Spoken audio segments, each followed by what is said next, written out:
Here's a question for you. Which had the bigger fall off, the Halo series or Bungie? Because it seems as if Bungie just can't catch a break. Destiny 2 is ceasing active development. The game it's seemingly being replaced with isn't doing so good. Apparently the devs found out around the same time as we did. Remember the Destiny mobile game? Yeah, that's not doing too well either. Destiny 3 isn't even on the horizon. And oh yeah, layoffs are coming so they can focus on this. Bungie's sandcastle is seemingly being swept away by a tide of ineptitude. Hello, everybody. It's your boy Jmulls, and let's talk about the unfortunate state for what used to be one of my favorite developers out there. Times may be dark.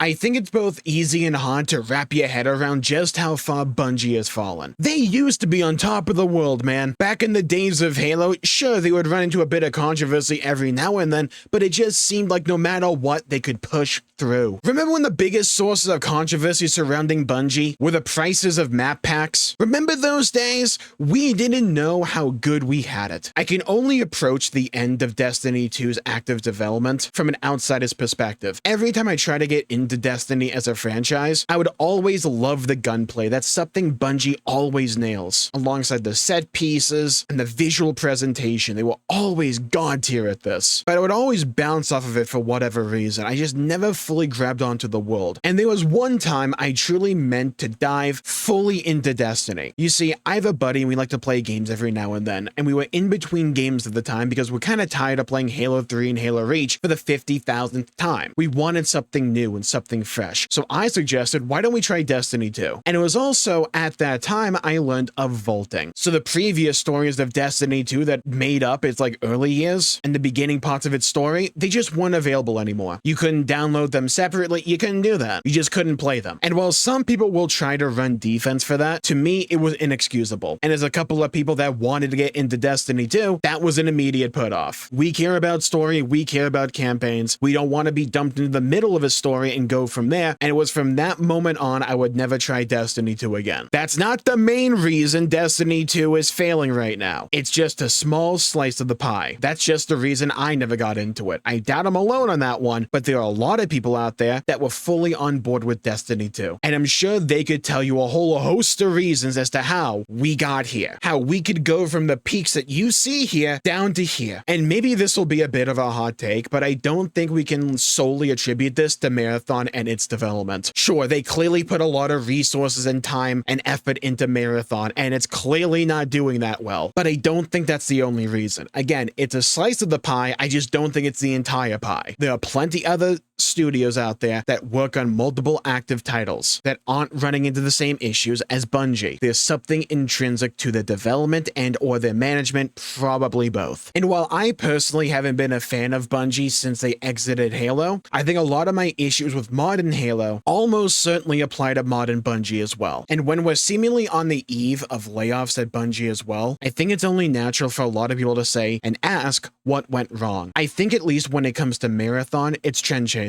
It's one of the biggest problems that I have with modern Halo. You're afraid of your own identity, you're afraid of what made you successful to begin with, and you desperately chase trends to piggyback off the success of those willing to make their own trends. But that's not it by itself. It's also just general mismanagement. Times may be dark.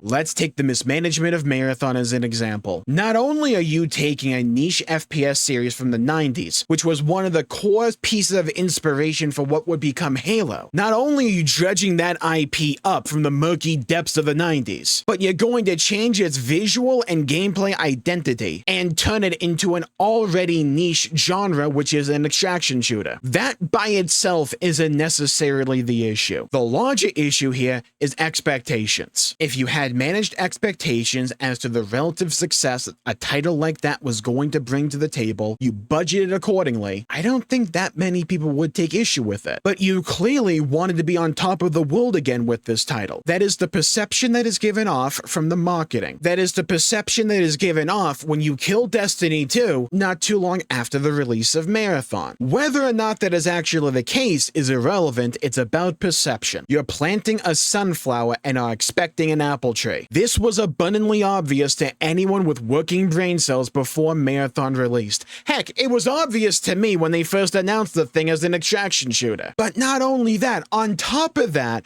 you make a game many perceive to be a hardcore version of an extraction shooter, which just making it more niche upon niche as people are exposed to the game more. And I think they are truly trying to turn a corner on that by making different modes. But the concern here is that it's too little too late, and you are now killing the game that got you actual excitement from so many people that loved and cherished this game for this. Whether it's right or wrong, people are going to view that as a slap in the face. Personally speaking, if the developers and the writers just got kind of tired of doing Destiny after so many years and wanted to move on to something new, I could kind of understand that. But I don't think if you asked most Destiny 2 players if that's how this happened, that they would respond accordingly. As an outsider, I don't remember the last time I've heard any good Destiny 2 news. It's either they're completely out of touch, what are they doing when it comes to writing, or why are they even more layoffs? There's never anything good nowadays. So I can't say something like this is too surprising. Oh yeah, I also forgot about the egregious monetization of Destiny 2. Forgot about that one. Just more kindling for the fire, I guess. Honestly, my biggest takeaway from all of this, because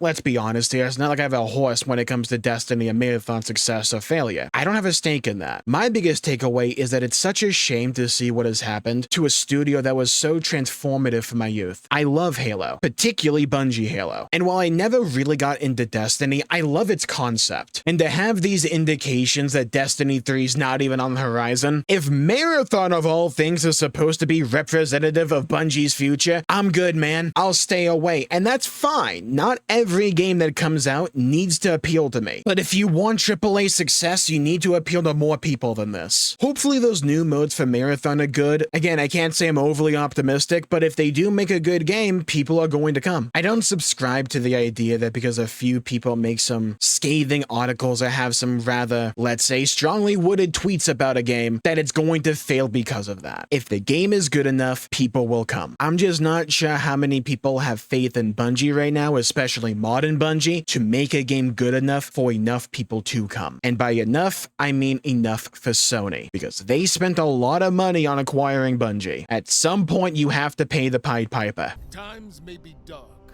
Destiny as an IP always felt like it was fluctuating between we're so back and we're so cooked. It seems unfortunately though they landed on we're so cooked. And it seems like they just couldn't get over the weight of all the bad decisions that they've been making recently. So here's where you come in. If you're an avid Destiny 2 fan, or you were, leave what made you love the game to begin with in the comments down below and what happened to it in your own opinion. And also, generally speaking, what do you hope to see out of Bungie going forward? I would love to hear your thoughts, hear your opinions, and hear your perspectives. And while you're down there, please leave a like and subscribe. It'd really help the channel out and help support future content, and I greatly appreciate it. And now for something completely different, but also a bit more positive. You see, Square Enix is making a new action RPG, The Adventures of Elliot, The Millennium Tales, and I've played the prologue demo, or at least most of it, and it is awesome. Genuinely, this might go on to become my game of the year. Want to find out more? You should check out this video right here. Thank you all for tuning in. Stay safe, have a great day, and I'll see you all next time. Bye-bye, everybody.